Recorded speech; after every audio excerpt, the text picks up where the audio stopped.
Assalamualaikum warahmatullahi wabarakatuh.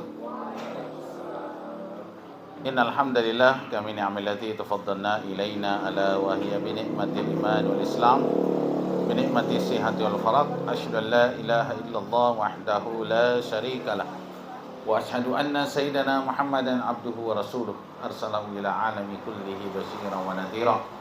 Allahumma salli ala sayyidina Muhammadin wa ala alihi wa ashabihi ajma'in, amma ba'du.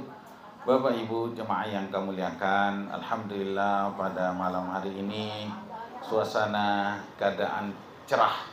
Alhamdulillah tidak seperti sebelumnya, tadi malam sebelumnya guyur hujan. Alhamdulillah malam ini kelihatannya cerah. Maka kita semoga hatinya juga Bapak Ibu selalu cerah ceria, insyaallah, selalu semangat, selalu berbaik sangka kepada Allah Subhanahu wa taala, karena Allah tidak pernah salah memberi. Tentu Allah berlaku adil kepada hambanya dan memberikan kasih sayangnya kepada kita semuanya. Kepada Rasulullah banyak kita berselawat dan mengucapkan Allahumma shalli ala sayyidina Muhammadin wa ala alihi wa ashabihi ajma'in. Bapak Ibu, alhamdulillah kita sudah masuki tanggal 15 Rabiul Awal 1446 Hijriah, di mana di berbagai tempat sebelumnya kita ada yang pengajian Siratun Nabawiyah, ada istilah Maulid dan sebagainya. Kita tidak merancu untuk perpecahan di situ, adalah bagaimana menambah ilmu kita untuk mengenali sisi Nabi Shallallahu Alaihi Wasallam. Dan ini adalah tentu Rasulullah Sallallahu Alaihi Wasallam diutus di muka bumi ini adalah innama bu'istu liutami makarimal akhlak. Kalau dalam Sahihain itu Bukhari, li salihil akhlak. Aku diutus di muka bumi ini adalah untuk menyempurnakan atau memperbaiki akhlak. Nah, di sini Bapak Ibu, ilmu tazkiyah ada kaitannya. Tentu sumbernya adalah Al-Qur'an dan Sunnah, dan kembali kepada Allah dan Rasulnya insyaallah. Dan dalil yang ada yang akan kita bahas pada malam hari ini insyaallah adalah ahamiyatut tazkiyah. Bagaimana pentingnya ilmu tazkiyah ini, bagaimana mengamalkannya, bagaimana mempraktikkannya, bagaimana supaya terbukti dalam diri kita sekeluarga dan kita mendapatkan insyaallah tentu tujuannya bahagia dunia akhirat. Bapak Ibu, Bapak Ibu yang kami muliakan, kita melihat bahwa Allah ciptakan manusia itu diberikan satu jalan. Ada jalan keimanan, ada jalan kesesatan, ada jalan memilih. Maka dalam suratul Kahfi itu ya disebutkan bahwa faman syaa falyu'min wa man syaa falyakfur. Siapa yang ingin beriman diberikan pilihan, siapa yang ingin ingkar diberikan pilihan. Maka Allah berikan, kita sudah jelaskan kemarin, dari ujung rambut sampai ujung kaki. Ada kepala, isinya inti otak, ada dalam dada kita, ada inti hati, kemudian ke bawah ada perut dan seterusnya. Maka harus kita dominan adalah hati dan akal yang ada di kepala, itu ya, ilmiah.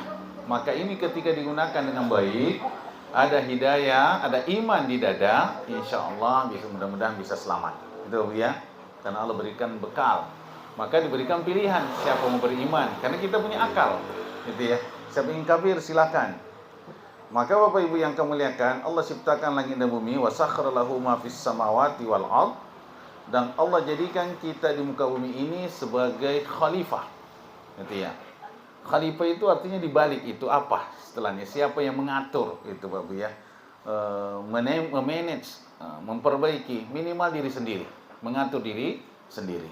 Karena kita diberikan Allah Subhanahu wa taala kelebihan dibanding dengan makhluk lainnya. Kemudian Allah utus kita adalah nabi dan rasul, karena kita butuh pembimbing. Kita butuh qudwah. Hari ini kita dipreteling habis-habis ulama yang lurus diragukan, seperti Sadatul Ba'lawi, itu keturunan Rasulullah sallallahu alaihi wasallam. Si Imad, Gen Imad ini ternyata adalah pemalsu tesis dari Syiah dan Salafi. Itu dia. Membarbar di sini, merusak reputasi ulama dan para nabi, keturunan nabi. Ini yang diinginkan supaya umat Islam panutannya nggak ada yang kuat, itu dia. Ini keinginan mereka seperti itu, supaya kita ini nggak jelas. Maka itu yang ingin dihancurkan. Maka untuk menghancurkan satu negara, hancurkan tokohnya, ulamanya, hancurkan ekonominya, bagaimana ekonomi hari ini termasuk, hancurkan pendidikannya, bagaimana jilbab dicopot, itu dah ya, waktu paskibraka, dan bagaimana diedarkan alat kontrasepsi kepada anak didik, gitu ya. Ini untuk menghancurkan semuanya dan seterusnya. Ini adalah keinginan-keinginan musuh Allah. Maka pengajian-pengajian kita di sini perlu kita kuatkan, Bapak Ibu yang kami muliakan, yang kita bimbang dan ragu. Kita punya pedoman adalah punya guru. Al ulama'u warasatul anbiya. Ulama itu adalah pewaris Nabi selama ulama itu tidak tidak melenceng seperti si Imad itu Bu ya. Dan seterusnya, ikut-ikut Romai Rama. Itu Bu ya. Kami terus terang seperti itu Bapak ya, karena sebab Bapak Ibu mencarikan figur orang seperti ini berbahaya. Belum kuat. Itu Bu ya. Kalau melihat ulama-ulama yang lurus, ya seperti kita lihat ulama kita terdahulu yang belum ada cincong-cincongnya Bapak Ibu ya. Apakah ngikut sebelumnya atau tidak? Itu ya. Kalau hamba ini melihat adalah hari ini Ustadz Adi Hidayat, Ustadz Abdul Somad, itu ya. Itu masih figur. Selama tidak melenceng Bapak Ibu ya. Masih figur, kita jadikan figur. Supaya nggak bingung Bapak Ibu ya. Hamba ini perlu memberikan contoh kalau mana yang jadikan contoh. Karena supaya nggak bingung Bapak Ibu. Kalau golongan Muhammadiyah lari kepada Ustadz Adi Hidayat, itu ya.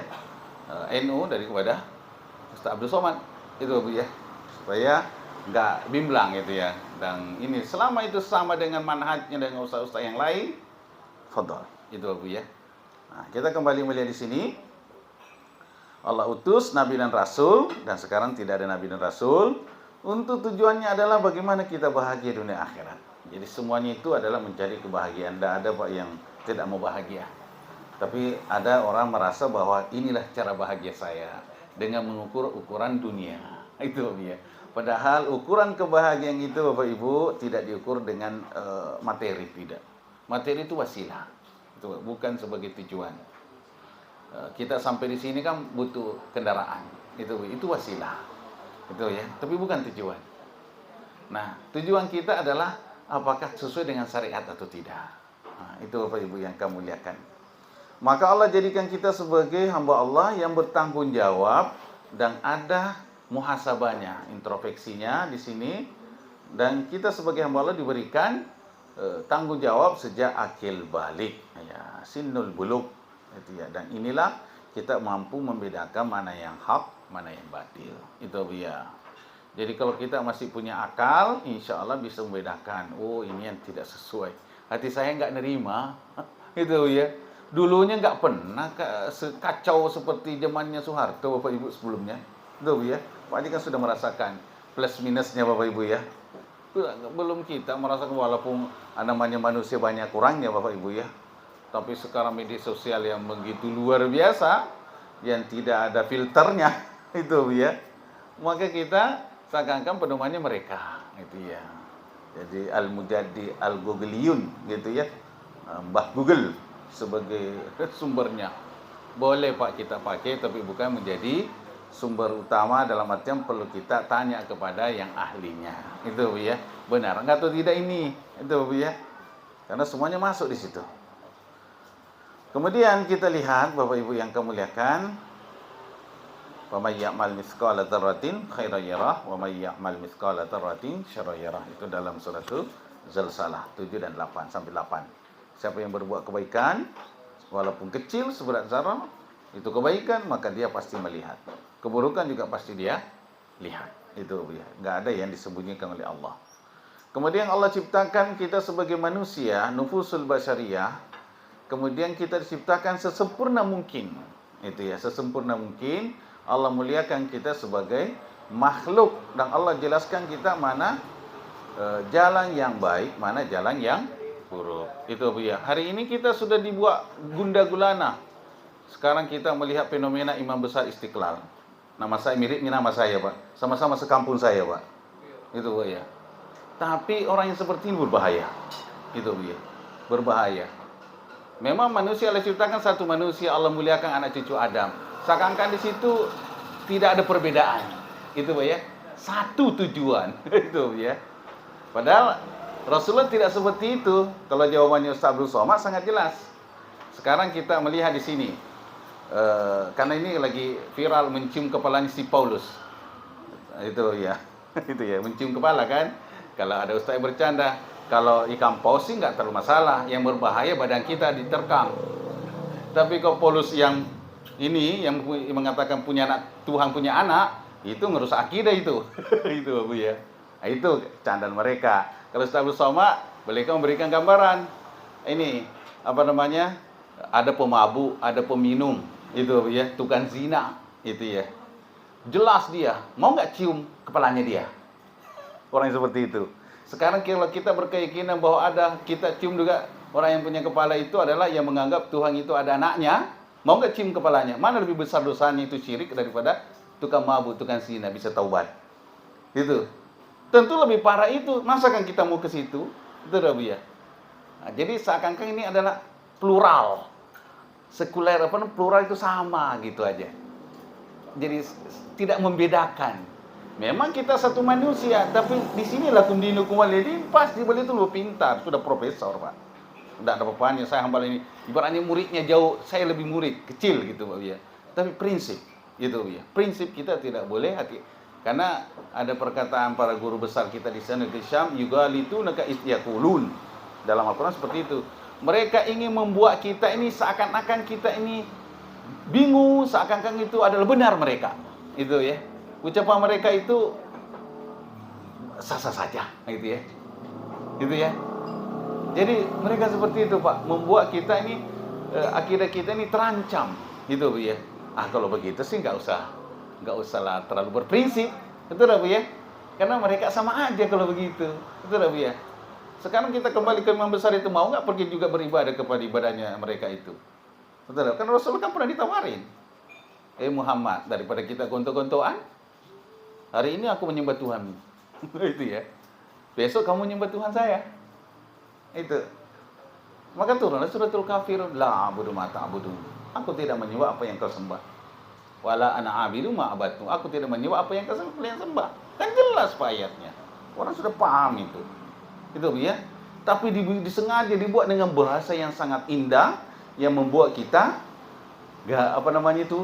seakan-akan kalau begitu enggak ada masalah. Itu dah ya. Hati-hati Pak. Hati-hati karena kita bisa tidak terasa sampai hadis Nabi di pagi hari dia beriman, sore hari sudah kafir. Itu Pak ya. Sudah selesai. Perasaannya dia masih beriman, Pak. Itu ya.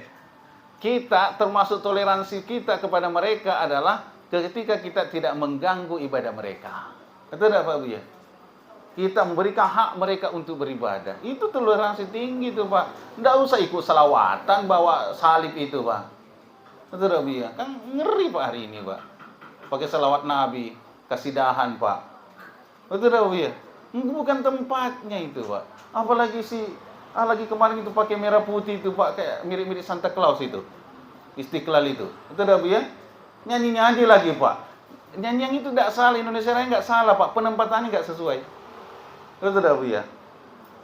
Hati perasaan Bapak gimana itu, Pak? Terima enggak, Pak? Enggak terima, saya enggak terima, Pak, terus terang. Itu ya. Indonesia Raya kita tidak mempermasalahkan. Itu, Pak ya. Lagu kebangsaan kita, Pak. Karena kita berada di Indonesia. Tapi bukan tempatnya, Pak. Sebelum kita sholat, lakukan Indonesia Raya. Wah, astagfirullah. Itu musibah itu, Bapak Ibu. Nah, ini yang ingin dibuat kita jadi semuanya nanti nggak usah protes. Itu, Bu ya. Biasa aja. Itu, Bu ya. Nah, ini prinsip. Hamba ini perlu menyampaikan. Dan ini prinsip akidah. Yang tidak boleh main-main, Bapak Ibu ya. Jelas kita harus pertunjukannya. Jelas kemana arah kita. Itu, Bu ya. Kita hormati, saya menghormati Pak umat yang bukan selain agama kita, mau apapun agamanya saya hormati, saya muliakan. Tapi kita tidak ikut-ikutan. Itu Bu ya, tidak ikut-ikutan mencampuri mereka. Itu Bu ya, apalagi kalau sudah tokoh figur imam besar itu enggak.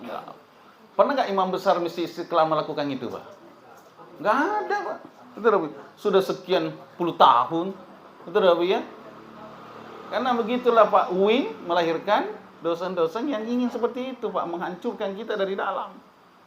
Sekarang pertanyaannya, kita mau nggak dikasih gitu? Ada nggak ruh membela saudara kita di Palestina itu, Pak? Kalau imam besar tegak seperti itu, baru kita, oh iya benar itu. Itu lah Bu ya. Ada nggak suara beliau itu? Ruh membela Palestina, Pak. Itu Pak Bu ya. Sekarang saya tanya, dosen-dosen UIN, ada nggak dia tegak untuk membela Palestina itu, Pak? Kita kembalikan kepada masing-masing. Kalau ada, alhamdulillah, kita bersyukur. Jangan sampai menjadi musuh dalam selimut, Bapak Ibu. Kita harus jelas. Itu Bapak Ibu yang kami muliakan. Nah inilah perlu kita bijak. Alhamdulillah perlu bahasa bijak, penempatan pada tempatnya. Lagu Indonesia Raya nyanyikanlah pada tempatnya, di hotel-hotel, di acara-acara yang bukan masjid, silakan dilakukan. Tapi kalau mesti Istiqlal, mesti Nurdin Hasanah ini, Pak, ini Indonesia Raya gimana itu, Pak? Itu Bapak Ibu ya. Waduh, parah sudah ini imamnya ini. Itu Bapak Ibu ya. Ngeri loh Pak Bu. Tanggung jawab besar itu. Itu Bapak ya. Allahu Akbar. Kita kembali melihat di sini Bapak Ibu yang kami muliakan. Jadi Allah ciptakan sebagai manusia sebaik bentuk, sesempurnanya kita di antara makhluk yang lain, dan Allah berikan jalan dua hal, wahadainahun najdain. Kita diberi petunjuk, ada dua arah. Itu ya. Mau golongan kanan, mau golongan kiri, itu ya. Mau yang selamat atau tidak selamat.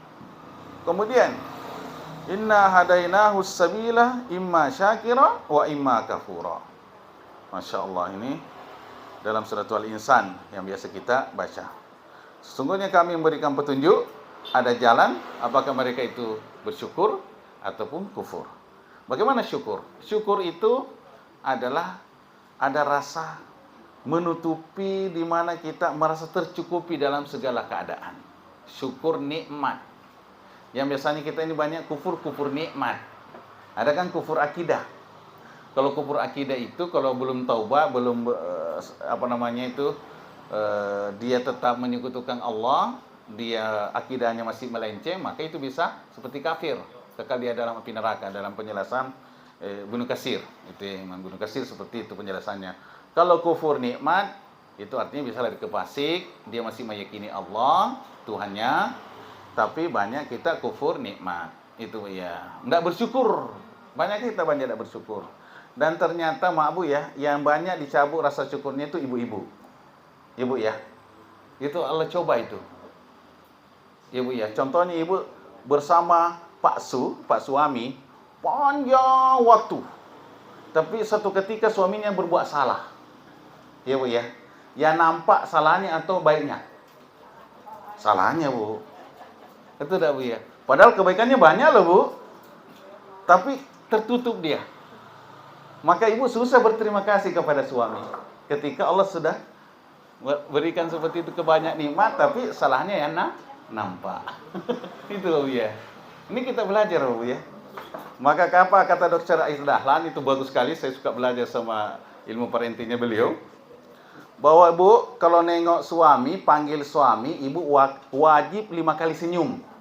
5 kali manggil, senyum 5 kali. Karena ketika suami dipanggil, kalau sudah nengok HP, pendengarannya sudah berkurang. Nggak dengar dia. Betul tidak Pak? Nah, itu harus diakui itu.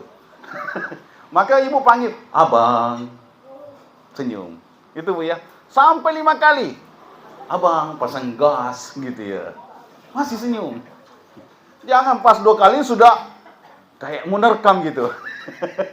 Itu ya. 5 kali Bu dipasang itu ya. 5 kali itu ya. Wajib 5 kali senyum. Nah, itu Bu ya. Nah, itu. Jadi Masya Allah, luar biasa. Bahkan ibu kalau nelpon, ditelepon sama suami, halo Dek, ibu harus di situ suaranya jangan suara seperti orang lain. Kayak suaranya kayak bukan orang dekat gitu. Iya Bang, ada apa? Lurus-lurus aja. Tapi kalau Pak Bos dipanggil, Bu, iya Bos, apa Bos siap? Ah, itu berbahaya. Itu ya. Jadi ketika suami nelpon, ibu justru, ada apa Bang? Ada yang bisa dibantu? Siap, Ade. Gitu. Oh, itu semangat suaminya itu, Bu. Itu. Ternyata kita kasih ilmu ternyata bagus supaya bikin bahagia itu rumah tangga. Tahu ya? Jadi ternyata laki-laki wajib belajar, istri wajib belajar. Supaya rumah tangga bahagia. Itu Bu ya. Karena yang dicabut rasa syukurnya banyak termasuk kaum wanita. Dan termasuk banyak masuk neraka karena disebabkan rasa syukurnya terkunci. Itu Bu ya. Karena ibu susah bersyukur karena yang salahnya nampak. Itu Bu ya. Maka kalau mau bersyukur, lihat kebaikannya banyak. Alhamdulillah, wajar suamiku salah. Itu ya. Jangan ditegur suami di depan orang, Bu. Di depan orang banyak disalah-salahin, jangan, Bu. Walaupun dia salah. Karena itu reputasi. Itu, Bu ya. Harus kita menghargai walaupun dia bagaimana suami kita, walaupun salah dia bagaimana, jangan disalah-salahin di depan orang banyak. Itu, Bu ya, jangan. Itu pantang itu. Muliakan dia sebagai pemimpin. Itu, Bu ya. Masya Allah. Maka ini perlu suami, istri harus belajar, gitu ya, supaya rumah tangga kita ini betul-betul terjaga sampai surganya insya Allah. Itu ya. Kita kembali melihat di sini, Bapak Ibu yang kemuliakan. Jadi ternyata manusia itu diciptakan adalah diberikan ada rasa syukur, ada bisa kufur. Itu Bu ya. Sebagaimana dalam surat Al-Insan. Kemudian Allah jelaskan di sini bahwa manusia itu ada kebahagiaan di dunia, ada kebahagiaan di akhirat. Maka dia siapa yang memilih jalan keimanan yang sebenarnya, dia tidak akan mendapatkan kecuali dengan cara dia harus belajar ilmu tazkiyah. Itu ya, ilmu tazkiyah termasuk mengenali diri kita, bagaimana Al-Qur'an, bagaimana melihat kekurangan kita masing-masing sebagai manusia. Oh, seperti ini wataknya, itu ya. Oh, laki-laki seperti wajahnya begini. Ketika sudah masuk di rumah, wajahnya datar, itu Bu ya. Kayak kurang gimana, itu Bu ya. Maka ibu kalau suaminya datang, jangan disampaikan dengan macam-macam penyampaian, karena dia belum sanggup itu. Maka suami itu kalau baru sampai, kadang sibuk dengan apa yang dipikirkan otaknya itu, Pak. Naruh HP, taruh di mana, taruh baju, itu Pak. Jangan diganggu dulu. Biarkan dulu berekspresi berapa menit, baru kita sampaikan. Kalau dia sudah agak enak, baru kita cerita-cerita. Dan suami itu ada 7.000 kata doang dalam sehari. Sedangkan perempuan kurang lebih 18.000, Bu. Nah, itu wajar, Pak ya. Laki-laki itu kadang habis kosakatanya, Pak. Ngomong apa, enggak ada lagi. Itu ya. Kadang besok baru nyambung, Pak. Itu beda dengan wanita, itu ya. Maka Bapak Ibu harus paham itu, Bu ya, supaya mendapatkan. Maka itu namanya bagian perbaikan diri, tazkiyah. Maka kita lihat di sini, la yuzakki nafsu sawfa yattabi'u tariqal bashar allati sayudi ilal khaybati wal khusran. Itu ya. Jadi manusia di sini ketika mengikuti jalan yang tidak baik atau syarr, dan itu akan tujuannya akan mendapatkan kerugian, kecelakaan di dunia dan akhirat. Itu ya. Jadi sebagai hamba Allah, ini saya dengar siapa nama itu, ada itu seorang ustazah, bagus juga ini, sering saya lihat dengar anunya itu, ungkapannya bagi ibu-ibu bagus itu. Halimatu ala Idrus, tidak salah itu ya, itu bagus itu. Jadi ada suatu ketika ada seorang ibu-ibu yang sering menyalahkan dirinya sendiri sampai anaknya pun yang jadi korban. Dia susah move on, itu Bu ya. Karena ternyata apa kata beliau, dan dia mempelajari dirinya, kerusakan rumah tangga, keburukan, kegagalan rumah tangga itu bukan karena suami yang tidak bertanggung jawab atau perempuan yang begini, bukan. Tapi yang menyebabkan istri atau perempuan itu bahagia dari dirinya sendiri, yaitu prasangkanya dia. Itu. Jadi ternyata orang bisa bahagia itu karena prasangka. Seketika seorang ibu, istri, prasangkanya yang tidak baik, itu akan melahirkan doa. Maka disitulah akibatnya nanti ke depannya itu berakibat fatal. Itu Bu ya. Karena doanya perempuan itu makbul kepada suaminya, kepada ayahandanya, kepada saudara laki-lakinya, kepada anak laki-lakinya. Itu Bu ya. Maka ketika ibu sudah persangkanya yang tidak baik, itu ya, buruk, itu kan melahirkan doa. Dan Allah bisa ijabah kodoknya ke depan. Itu Bu ya. Jadi ternyata bukan karena laki-laki itu buruk, lingkungan buruk, atau gimana baik yang membuat orang jadi buruk, tapi ternyata wanita itu adalah dari dirinya sendiri itu kebahagiaan atau kecelakaan. Itu Bu ya. Jadi ibu-ibu hati-hati dengan prasangka Bu ya. Ketika suaminya pergi kerja, prasangka baik. Ya Allah, suamiku keluar nyari nafkah. Ya Allah, berikanlah, tuntunglah dia. Jadilah pemimpin yang baik. Jadilah imam yang baik kepada kami. Itu Bu ya. Tunjukilah dan semoga dia mendapatkan harta yang halal. Kuncilah dia rapat-rapat dari perbuatan jahat, perbuatan buruk. Itu Bu ya. Jangan Bu begini, suamiku keluar, jangan-jangan ketemu sama janda pirang. Ketemu nian itu Bu. Ini maaf ya. Ini kan prasangka. Prasangka itu jadi doa. Ketemu nian Bu, muka janda pirang, janda hitam juga bisa. Itu Bu ya. Astagfirullah. Ini Pak Ustadz, ada aja Pak Ustadz. Ini maaf ya, Ustadz ini menyampaikan langsung nunjuk aja gitu ya. Supaya terhindar kita. Jadi ternyata kebahagiaan wanita itu adalah dari dirinya sendiri. Jangan pas buka Facebook, nengok tetangga, jalan-jalan, naik mobil, mesraan, lengke kayak perangko, di kilo 9. Itu Bu ya. Sama apa lagi, air mancur, gitu Bu ya. Enak nian gitu Bu ya. Gadang-gadang gitu ya. Langsung kayak terbang gitu ya. Itu ya. Semua pose-pose foto di Kose Galo. Itu ya. Begini cara berfoto yang keren gitu kan. Semuanya ada tuntunannya. Ya Allah, tetangga kita sebelah enak niang, abang nggak pernah ngajak-ngajak. Itu Bu. Itu pintu iblis Bu. Masuk itu sudah itu. Akhirnya ibu lahir rasa capek, nggak move on. Itu Bu ya. Nengok suami kayak, ya Allah, suamiku tak bertanggung jawab. Itu Bu. Ini prasangka-prasangka. Dan akan mengakibatkan nanti fatal. Itu Bu ya. Prasangka buruk akan melahirkan jelek. Astagfirullah. Itu ibu mau bahagia atau tidak? Nih. Mau kan? Siap prasangka baik Bu? Bapak siap prasangka baik? Siap itu ya. Bagi bapak-bapak tanggung jawab, sering-seringlah minta maaf kepada istri. Karena kadang-kadang istri itu suami itu susah minta maafnya kepada istri. Gitu Bu ya. Itu ya. Itu ya. Dek, maafkan abang gitu ya. Mungkin abang salah gitu ya. Itu Bu ya. Karena kadang-kadang istri itu memang mau diajak jalan-jalan, Pak. Apalagi diajak jalan-jalan ke Telaga Biru gitu ya. Betul apa? Makan siang, Haji. Gitu ya. Ngaji gitu aja ya. Umpamanya Pak ya. Atau di jembatan Aros gitu ya. Itu ya, umpamanya Pak ya. Umpamanya Pak ya. Diajak jalan-jalan, kan ada masa itu, Pak. Kami ada teman itu papa mapan gitu ya. Bagaimana seorang ayah itu mapan segala rohani, mapan sekarang finansial. Mapan segala-galanya. Itu Pak. Jadi contoh, kami dimotivasi bahwa kita seorang laki-laki itu wajib punya hari tertentu bagi pasangan. Yaitu seperti pengantin baru.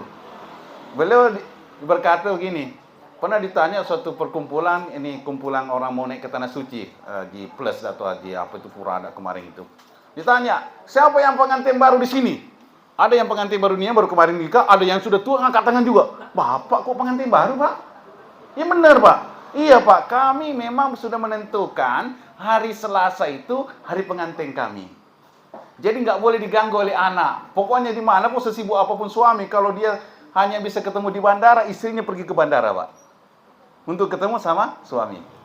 Dia harus ada betul-betul quality time, ada. Waktu kualitasnya tinggi ada. Itu Pak, harus diciptakan. Jadi kalau ditanya, siapa pengantin baru? Saya, Pak. Yang benar apa? Bapak berapa kali menikah, Pak? Enggak, istrinya itu juga. Itu ya. Artinya itu kita sebagai laki-laki harus tahu itu, Pak. Itu ya. Ya, walaupun kita apa adanya, Pak, punya motor Beat yang butut itu, Pak, boncenglah istrinya muter-muter, Pak. Tapi isi dompetnya besar. Pas, beli 10 suku. Memang motor Beat butut, tapi pas transfer bisa beli 10 suku, Pak, sekali beli. Wah, itu baru keren, Pak. Itu ya umpamanya ya. Ya sebetul. Itu kalau di iklan itu, Pak, obat sakit kepala yang paling manjur dibawa ke toko emas, Pak. Ayo Bu ya. Oh iya, itu Yunia, Pak. Toko emas. Apalagi Mas Joko punya toko emas. Ada udah tuh. Itu Bu ya. Ada aja Pak Ustadz gitu ya. Nah itu ya Ustadz jadi menyampaikan apa adanya Pak, menghibur gitu ya. Tapi benar Pak Bu ya. Kembali kita lihat di sini. Wa nafsi wa ma sawaha fa alhamaha fujuraha wa taqwaha. Jadi Allah ciptakan kita sebagai manusia ada nafsunya. Kita sudah pernah jelaskan sebelumnya dalam masalah nafsu. Allah berikan itu sebagai ilham atau arah, bisa menjadi fajir, arti buruk, bisa menjadi orang yang bertakwa. Jadi nafsu kita itu Pak, dua arah. Jangan salahkan Pak. Ada kadang-kadang keinginan-keinginan bermaksiat, ada kadang-kadang keinginan ingin menjadi orang baik. Itu dah Bapak ya, ada itu. Maka beruntunglah Bapak Ibu yang kamu muliakan ketika perasaan Bapak itu, ya Allah, waktu sholat, waktunya sholat, saya harus sholat. Itu sinyal yang sangat baik dari Allah. Ya Allah, sudah masuk waktu. Aku sudah mau sholat ini. Tahu ya? Aku sudah mau sholat. Ya Allah, udah waktunya begini, aku harus ngaji. Itu adalah sinyal yang sangat baik. Dan ketika Bapak Ibu ingin bermaksiat, umpamanya Pak ya, karena kita diberikan manusia itu punya nafsu, keinginan ke sana. Tapi Bapak Ibu diberikan oleh Allah rasa tidak ingin. Aku tidak mau. Itu Bu ya. Aku tidak cocok itu. Beruntung Bapak Ibu. Karena kita bermaksiat itu di saat kita sendirian, menengok HP, apa yang kita inginkan. Betul Bu ya. Ketika kita bepergian, musafir. Betul Bu ya. Istri di rumah Pak. Kita temannya banyak, lawan jenis. Betul Bu ya. Kelihatannya kalau nafsu Pak lebih cantik itu Pak daripada istri kita Pak. Itu Pak ya. Nah maka kalau kata Rasulullah, kalau Bapak Ibu sudah nengok wanita cantik di luar sana, cepat-cepatlah pulang. Ada bidadari di rumah itu. Itu Pak ya, istrinya. Itu Pak ya. Karena Allah yang berikan suatu jalan di situ. Ikatan. Maka itu namanya akad. Itu Pak ya, ikatan. Masya Allah. Jadi manusia itu ada dua kecenderungan. Imma fajir, imma takwa. Itu ya. Maka tolong dijaga di mana kita berada. Qad aflaha man zakkaha wa qad khaba man dassaha. Sungguh beruntung orang yang mensucikan dirinya. Siapa orang mensucikan dirinya? Termasuk Bapak hadir di sini ngaji, termasuk mensucikan diri. Tadi sebelumnya kita sholat Isya itu bagian.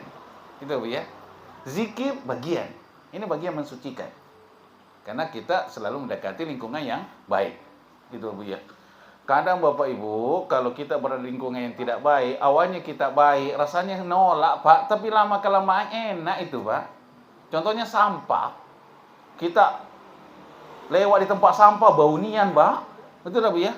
Tapi kalau kita sudah lama di tempat sampah, kayak rasanya aman-aman aja itu. Betul Bu ya? Karena sudah kelamaan di situ, Bu. Jangan. Kalau sudah lingkungan yang menjauhkan Bapak dari Allah, ditinggalin Pak cepat-cepat, berbahaya itu. Itu Bu ya, karena bisa kita menjadi orang yang tidak selamat nanti. Takutnya mati di situ, Pak. Itu Bu ya. Kan nggak ada tahu ajal kita itu, Bu. Nggak ada yang tahu. Itu Bu ya. Masya Allah. Kita sebagai manusia, tentu kita mencari keberuntungan, kesuksesan, kebahagiaan, itu ya. An-najah, sukses, al-falah, keberuntungan, as-sa'adah, kebahagiaan. Dan tentu kita ingin menghindari namanya keburukan, kerugian, kecelakaan. Tentu bagi manusia yang sehat akal pikirannya tentu tidak mau buruk. Tapi kadang cara kita yang tempuh adalah cara yang salah dipakai. Maunya beruntung, mau masuk surga, tapi nggak sholat. Bawahnya Bu ya, nggak sedekah, nggak berbagi. Umpamanya nggak mau ngaji, itu ya. Bagaimana mau bahagia Pak? Ternyata kebahagiaan itu kita rasakan, Bapak Ibu itu pasti setiap saat bisa merasakan itu. Selesai sholat subuh umpamanya Pak, yang kita rasakan tenang atau gelisah Pak? Tenang Pak. Itu kebahagiaan yang hakiki itu Pak. Itu dah Bapak ya.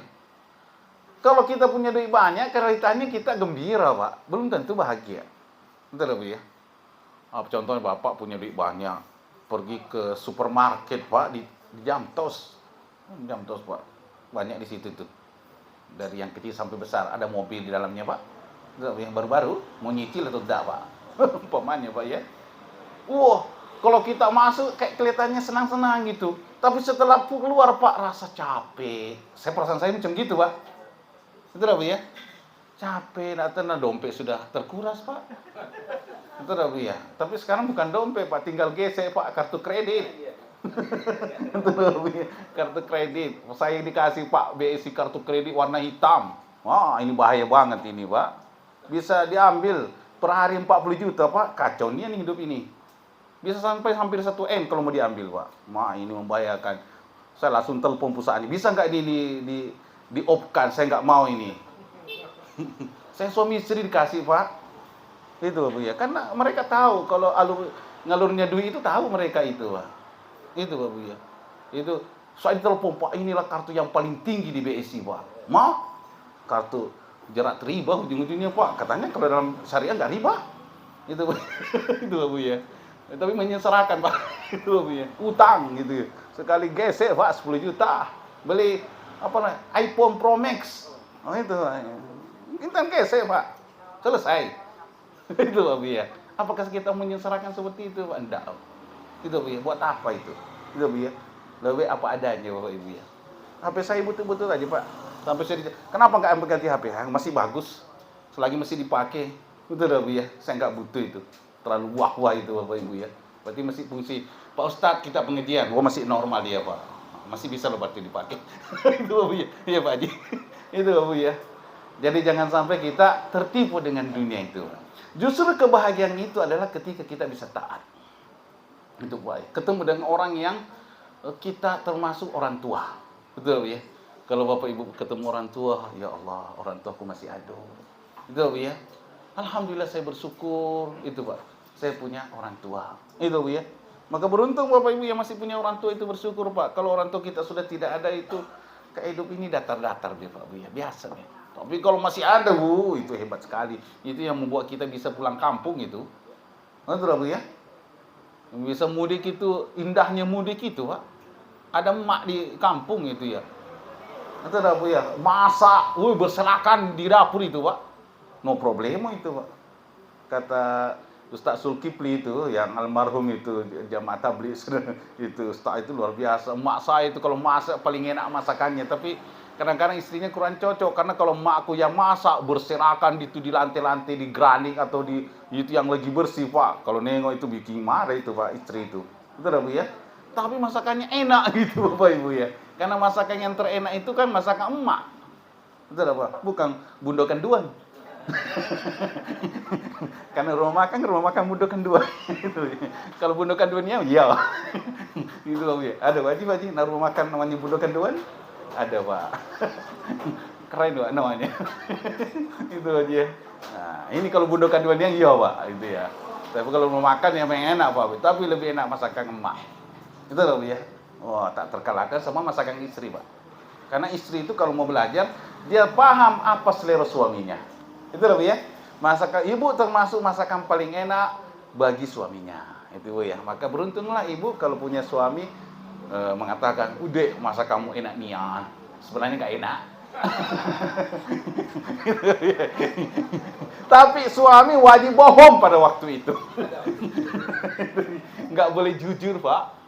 Iya, Pak ya. Kadang-kadang boleh bohong, tapi jangan bohong terus, Pak. Salah, Pak itu. Tapi kalau soal masakan boleh bohong. Bang, enak nggak masakan kamu? Enak nian. News. Itu ya. Sekali ngerasa, kok nggak enak, Bang? Enak itu.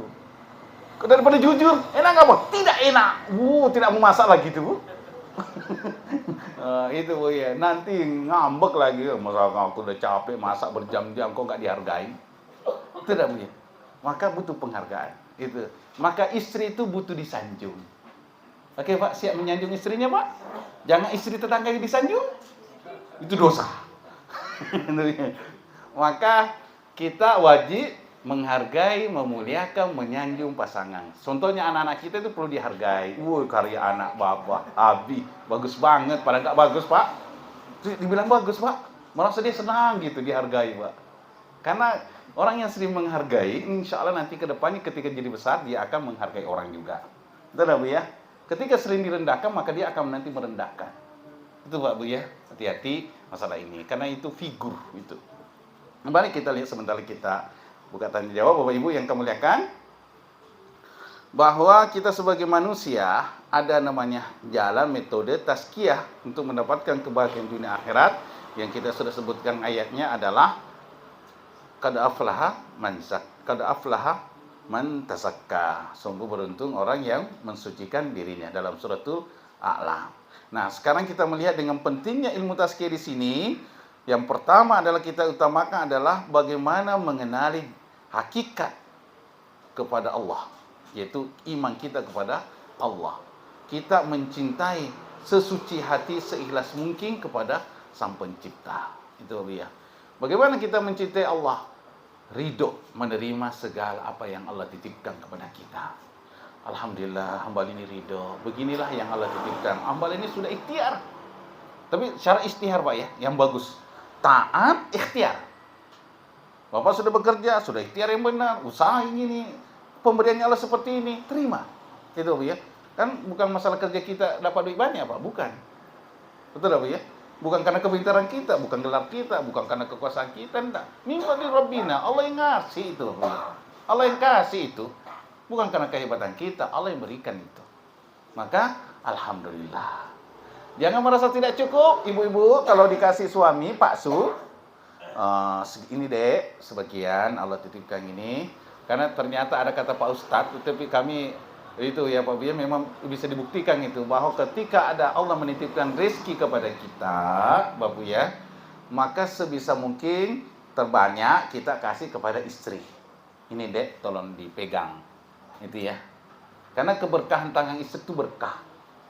Maka tangan yang paling enak itu, tangannya dingin itu perempuan. Maka ketika suami, Bu, membuat supaya suaminya tidak galau, Bu, obatnya apa, Bu? Tangan ibu. Pegang kepalanya. Itu. Oh, dipegang, dipijit-pijit, cari kutunya kalau ada.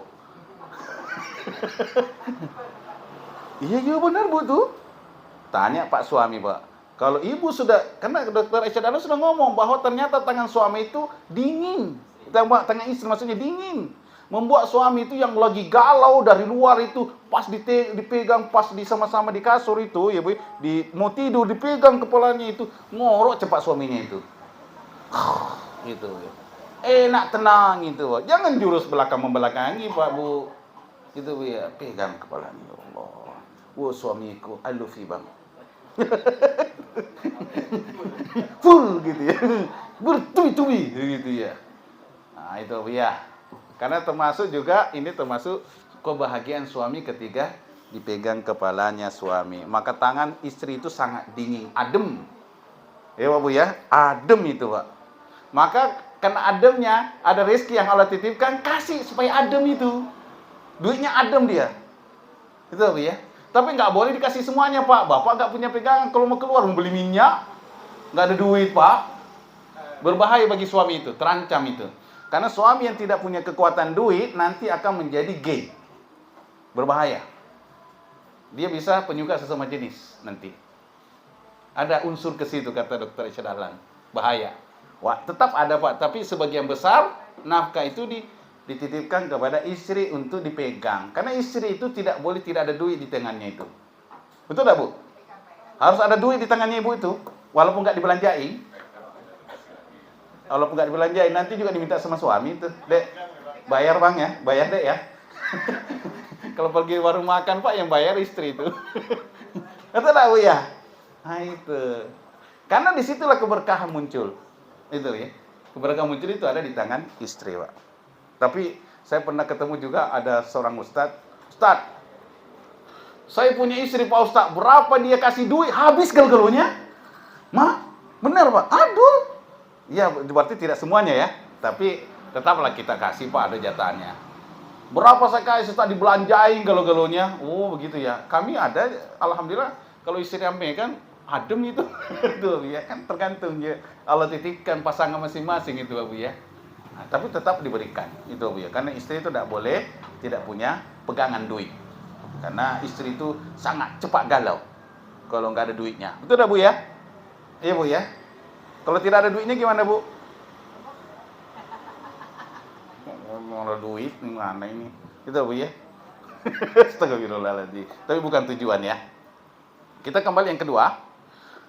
Adalah kita sebagai hamba Allah untuk merealisasikan penghambaan diri kepada Allah Subhanahu wa taala, maka kita perlu ada kesucian hati, keikhlasan dan ketaatan di dalamnya untuk mendapatkan kemurnian dalam beribadah. Itu ya. Maka kita akan merasakan nyamannya ibadah ketika sudah merasakan suci hati. Dan untuk mendapatkan kesucian hati itu adalah proses, Bapak Ibu ya. Lakoni terus. Lakoni terus, contohnya salat berjamaah. Betul ya. Lama-kelamaan kalau nggak salat berjamaah nggak enak. Betul ya. Itu namanya keikhlasan muncul itu. Kemudian yang ketiga, kita jadikan ilmu tazkiyah sebagai seorang muslim adalah sebagai hak. Sebagaimana Allah wajibkan kita untuk melaksanakan perintah-perintahnya. Nah, itu ya. Ketika kita melaksanakan perintah itu, insya Allah semoga ridhonya akan kita dapatkan. Itu ya, kita akan dapatkan terjauh daripada kemunafikan. Jadi ilmu tazkiyah itu sangat penting, Pak. Wajib kita lakukan karena untuk mendapatkan bagaimana tujuan hidup itu yang sebenarnya. Itu ya. Kemudian yang keempat, bahwa ilmu tazkiyah ini adalah salah satu poin penting untuk mendapatkan secara total kepada cinta kita kepada Allah Subhanahu wa taala dan kepada nabi kita Muhammad sallallahu alaihi wasallam. Contoh, yatslu alaihim ayatihi wa yuzakkihim wa yuallimuhumul kitaba wal hikmah. Kita membaca ayat-ayat Allah. Pak Bu ya, termasuk membaca ayat-ayat itu bagian ilmu tazkiyah juga, bagian tazkiyah. Karena ternyata membaca Al-Qur'an itu akan menetralisir segala yang buruk-buruk. Maka anak yang sering membaca Al-Quran, yang menghafal Al-Quran, otaknya normal, pinter. Itu Pak ya. Semua ilmu yang lain itu akan mudah dia dapat. Karena apa kata orang luar, bagikan mantra. Tapi bukan mantra Pak ya. Yang membuat suatu alur yang sangat luar biasa ketika Al-Quran itu sering dibaca. Itu ya. Jadi ada seorang kakek mengajari cucunya. Nak, tolong ambilkan air dengan pakai tempat ini. Tempatnya apa, Pak? Suatu keranjang yang kotor, penuh pasir dan macam-macam. Nak, tolong bawakan air ke rumah pakai ini. Apa kata si cucu ini? Nah, kayak gimana nih mau dapat air ini? Enggak tertutup, bocor kiri kanan. Bisa nggak ada bawa air sampai ke rumah? Pokoknya lakukan saja. Bolak-balik. Itu apa ya? Akhirnya nggak dapat air kan, nggak sampai ke rumah, nggak dapat air. Tapi lihat, ketika berulang-ulang itu keranjang itu yang awalnya kotor, dipakai, diambil air, ujungnya bersih atau kotor itu? Bersih, itulah gambaran hati. Ketika kita ini bejana kita ini hati kita kotor, tapi sering diulang-ulang Al-Quran dibaca, itu akan jadi suci hati. Betul loh ya? Jadi Al-Quran itu kebutuhan Pak Bu. Jangan pas buka Al-Quran memang gitu Pak. Pas buka Al-Quran ngantuk. Betul Bu ya? Buka HP berjam-jam. Enggak ngantuk. Itu Bu ya. Itulah diri kita. Tapi harus ada Al-Quran walaupun ngantuk-ngantuk Pak. Usahakan. Kemudian Bapak Ibu yang kelima adalah, maaf ya belum selesai tadi, bahwa kita baca ayat-ayat Al-Quran, kemudian dengan tazkiyah, kemudian Rasulullah SAW juga kita diajarkan Al-Quran, ilmu hikmah. Ilmu hikmah itu Pak ya bukan ilmu kesaktian, bukan Pak. Ilmu hikmah itu adalah menempatkan pada tempatnya. Contoh, Bapak Ibu diberikan suatu ilmu, mungkin nggak dapat pelajaran dari sebelumnya, nggak tahu. Tapi kita ketemu orang bagaimana menjawab suatu pertanyaan ini, menempatkan pada tempatnya. Tapi Allah ilhami suatu ilmu atau gimana, sehingga kita bisa menempatkan cocok apa yang dia kebutuhannya. Pak, kalau menurut apa yang saya rasakan, saya pahami, Bapak bagusnya begini Pak. Umpamanya Pak ya. Itu namanya hikmah. Jadi kita menempatkan suatu pada tempatnya. Apa jadi ilmu hikmah? Contoh Pak, waktu-waktu tidur jangan kita telepon orang. Itu lah Bu ya. Kasihan lagi tidur. Itu lah Bu ya. Waktu lagi sholat jangan diganggu Pak. Itu lah Bu ya. Ini orang lagi beribadah. Itu namanya hikmah. Bijak. Menempatkan pada tempatnya. Bukan ilmu hikmah yang kayak orang sakti mandraguna, itu bukan itu Pak. Itu Pak ya. Yang hamba tahu seperti itu ilmu hikmah. Yu'til hikmata may yasha wa may yu'tal hikmah faqad utiya khairan katsira. Siapa yang pelajari ilmu hikmah, maka dia akan mendapatkan kebaikan banyak Bapak Ibu ya. Insyaallah kita selesaikan dikit lagi Bapak Ibu ya. Kemudian berikutnya, sudah itu yang kelima tadi, bagaimana mendapatkan menyampaikan ilmu tazkiyah itu kepada posisi tinggi seperti kecintaan kita kepada Allah dan mendapatkan keridhaannya. Nah, untuk mendapatkan cinta tadi ada proses yang harus ditempuh. Tadi Contohnya sholat berjamaah. Itu ya, keridoannya lakukan terus, nanti Allah akan bisa ridho kepada kita. Itu apa ya? Yuhibbuhum wa yuhibbunahu.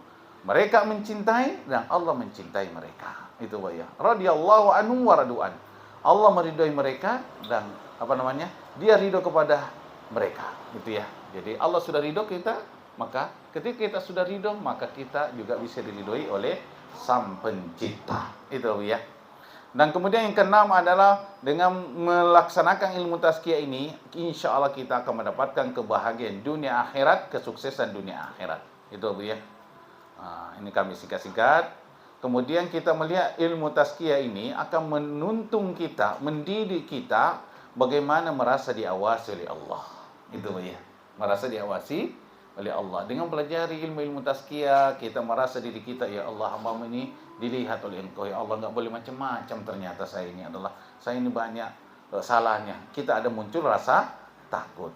Kemudian yang kesembilan adalah bagaimana menjadikan ilmu tazkiyah sebagai seorang muslim untuk dijadikan sebagai suatu kesatuan, adalah menjadi suatu akhlak, itu ya, dan menjadi kesempurnaan sifat di dalamnya.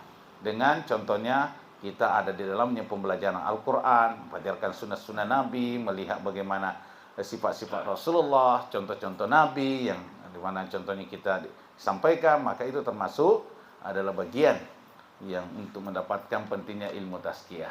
Itu ya. Bapak Ibu yang kami muliakan, terakhir adalah ilmu tazkiyah ini adalah bagaimana mendidik kita adalah suatu dari dalam bergemuruh kekuatan, sehingga kita merasa dengan bisa mengamalkan perintah Allah dan bisa menjauhi larangannya. Ini bisa makna suluk, itu Pak ya. Artinya Bapak Ibu lakukan latihan, proses. Kalau jemaah tabligh itu saya pernah dapat cerita, ini bagus juga ini Pak. Saya kan sering ketemu kawan-kawan dari jemaah tabligh. Ada suatu ketika seorang peminum dan dia tidak bisa minum kalau dalam sehari. Dan dia ingin tobat Pak. Dia tanya, Ustaz, bisa nggak saya minum sambil sholat ke masjid? Gitu. Karena dia nggak bisa tinggalkan. Dia mau harus, contohnya 3 hari di masjid, hurut, itu ya. Kan ada programnya itu, Pak ya. Itu. Bisa nggak saya minum terus? Itu ya. Nggak apa-apa, yang penting jangan masukkan minumanmu di dalam masjid, taruh di WC. Ini ustadznya bijak, Pak. Nggak langsung putus hubungan, Pak. Kacau lah hidupnya dia. Itu ya, proses Pak ditempuh. Jadi kalau mau minum jangan pas di dalam masjid, jangan. Kalau kita kan, wah ini haram ini. Betul Pak, haram itu Pak. Tapi kalau orang sudah itu sudah tidak bisa ditinggalin, sudah mendarah daging Pak Ji. Kalau enggak minum rasanya kayak mau putus nyawa itu. Sudah tergantung Pak. Akhirnya Bapak Ibu yang kami muliakan, jadi sudah tiba keinginannya Pak, mau kayak merokok Pak, itu kan untuk gambarannya itu Pak. Enggak bisa ditinggal, akhirnya sudah sholat, pergilah ke WC mau minum Pak. Tapi Allah memberikan suatu petunjuk padanya. Pas mau minum Pak, bergetar. Sampai keringat dingin. Ya Allah, ini rumah Allah. Kok aku melanggar? Ini kok aku minum ini. Ya Allah, di mana aku ini kok bisa seperti ini? Disitulah dia berawal taubatnya dia kepada Allah. Karena ustaznya bijak. Kalau coba ustaznya, oh haram, bidah adalah api neraka itu kamu, nggak ada jatah masuk surga macam gitu Pak. Itu selesai itu Pak ustaznya bisa. Kalau Pak ustaz macam begini sikat aja. Itu tahu ya. Tapi ustaznya bijak. Mungkin nggak apa-apa bawa minum itu ya. Tapi jangan masuk dalam masjid. Pas mau minum Pak, Allah beri petunjuk padanya. Bergetar perasaannya Pak. Berkeringat dingin. Akhirnya disitulah cikal bakal dia meninggalkan minuman itu. Kalau Allah berkehendak nggak ada yang susah. Betul ya? Dan itu namanya mujahadah. Proses untuk mendapatkan kecintaan kita kepada Allah adalah ada yang dilakukan proses itu. Betul ya? Jadi Bapak kalau nggak berat nggak bisa dapat itu Pak. Mendapatkan cinta kepada Allah itu nggak bisa kalau nggak ada proses Pak.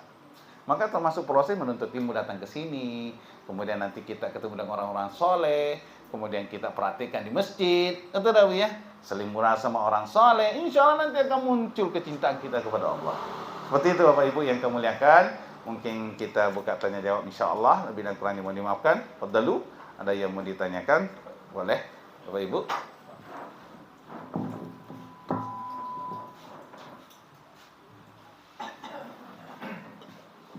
Baik, terima kasih banyak Pak Ustadz atas ilmu yang sudah Sama-sama, Pak. diberikan hari ini. Kita buka sesi tanya jawabnya.